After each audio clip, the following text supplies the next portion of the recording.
नमः संस्कृताय। तो आज का विषय है हमारा व्यंजन संधि में चर्तु संधि। तो इसका पहला सूत्र है खरिच। खर्चा सूत्र कहता है झल प्रत्यार के वर्णों के बाद अगर खर आता है फिर उसके बाद चर आता है तो झल के स्थान पर चर आदेश हो जाता है। तो झल प्रत्याहार है झबु गढ़ द ध जबु गढ़ द ख पच टत चट त कप शश श ह। और खर है ख पच ठत चट त कप शश श। चर है चट त कप शश श। तो ये झल खर और चर प्रत्याहार वर्ण है। तो इसका नियम कहता है झल अर्थात अनुनासिक व्यंजन यम गढ़ न अतः अंतस्थ वर्णों को छोड़कर, अंतस्थ होते हैं य र ल और व, ये अंतस्थ होते हैं। तो अंतस्थ वर्णों को छोड़कर और किसी व्यंजन के बाद यदि खर में से कोई वर्ण आवे तो पूर्वोक्त व्यंजन के स्थान में चर अर्थात उसी वर्ग का प्रथम वर्ण हो जाता है। अर्थात उसी वर्ग का प्रथम वर्ण हो जाता है, परंतु जब उसके बाद कुछ भी नहीं रहता तब उसके स्थान में प्रथम अथवा प्रतिवर्ण हो जाता है। जैसे पहला इसका उदाहरण है उद जमा कीर्ण बराबर उत्कीर्ण।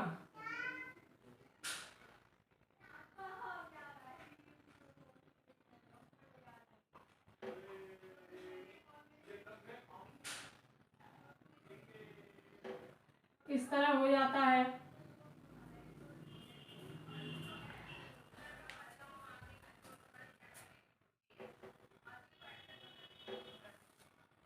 तो यहाँ द आया है झल प्रत्याहार में से, ये वाला द। तो उत द का त थ और द ध और न, ये 5 वर्ण है। यानी उसी वर्ग का प्रथम अक्षर उ त थ ये आदेश हो जाता है। तो बना यहाँ उत्कीर्ण, तो यहाँ पर चर आदेश हो गया त, ये वाला त। तो झल प्रत्याहार के बाद खर प्रत्याहार अगर कोई आता है फिर उसके बाद चर आता है तो झल के स्थान पर चर आदेश हो जाता है। तो यहाँ पर झल में से द आया है उद्कीर्ण, उसके बाद प्रथम अक्षर इसका ये आया है तो उसी वर्ग का त थ द ध न, तो तृतीय आया फिर प्रथम आदेश हो गया इसका। दूसरा उदाहरण है इसका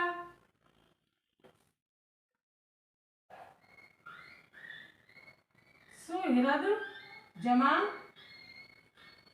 क्रीडत बराबर सुहृद क्रीडत, ये हो जाएगा। ये भी सुहृद, ये भी झल प्रत्याहार में से आया है। फिर झल का तृतीय अक्षर उसका प्रथम अक्षर आदेश हो गया है तो चर प्रत्याहार आदेश हो गया है। तो यहाँ बना सुहृद क्रीडत। तृतीय उदाहरण है इसका वाक जमा ईशः बराबर वागीशः। तो इन दो उदाहरणों में से ये वाला उदाहरण है वो इन दोनों से डिफरेंस में है। तो यहाँ वाक जमा ईशा, तो क उसी वर्ग का क ख ग घ और ङ, ये क वर्ग का है तो उसमें तृतीय अक्षर यहाँ पर आदेश हो गया है। परंतु जब उसके बाद कुछ भी नहीं रहता तब उसके स्थान में प्रथम अथवा तृतीय वर्ण हो जाता है।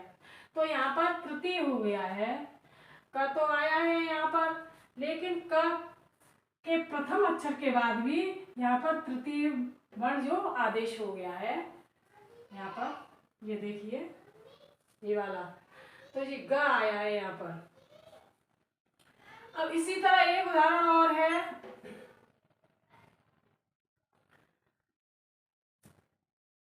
रामाद।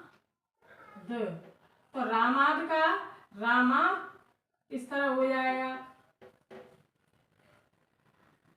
तो उसी वर्ग का तृतीय अक्षर या प्रथम अक्षर आदेश हो जाता है।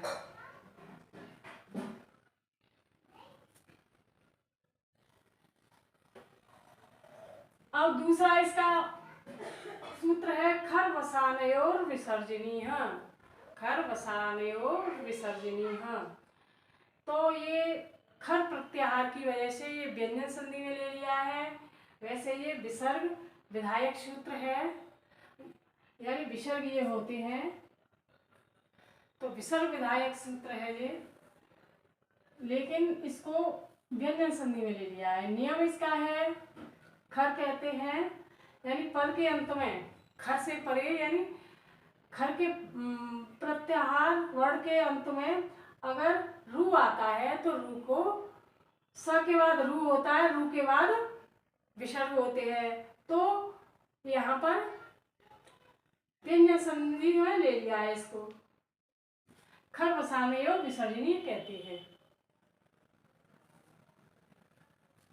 इसका पहला उदाहरण है, इसकी डिटेल ये है, पदांत स तथा सजिश शब्द के श के बाद के स्थान में र रू हो जाता है। इस पदांत र के बाद खर प्रत्याहार वर्गों के प्रथम और द्वितीय वर्ण तथा श का कोई वर्ण हो या न हो तो र के स्थान में विसर्ग हो जाती है। जैसे पहला इसका उदाहरण है, रामश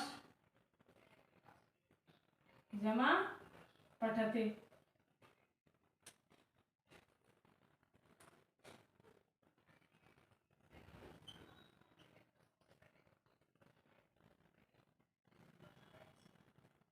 बराबर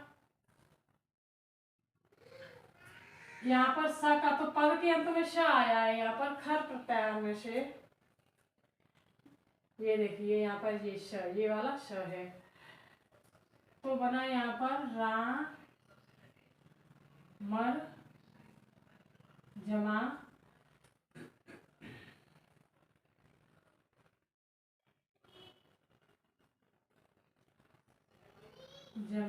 पठते। फिर उसके बाद र को विसर्ग हुआ, रामः पठते। तो इस प्रकार सा को पहले र हुआ, र को फिर विसर्ग हुए, यानी रू को विसर्ग हुए, उसको खर वसानयोर विसर्जनीय कहते हैं। दूसरा उदाहरण है इसका, श जो श, तो यहाँ पर सजुष जमा श जो र हो गया, सस सोरू सूत्र से, फिर र को बराबर सज हो जाएगा यहाँ पर इस तरह से। तो दूसरा उदाहरण इसका ये, पहला ये है। तो ये वीडियो यहीं समाप्त है। अब अगला वीडियो लेकर आएंगे, तब तक के लिए नमस्कार।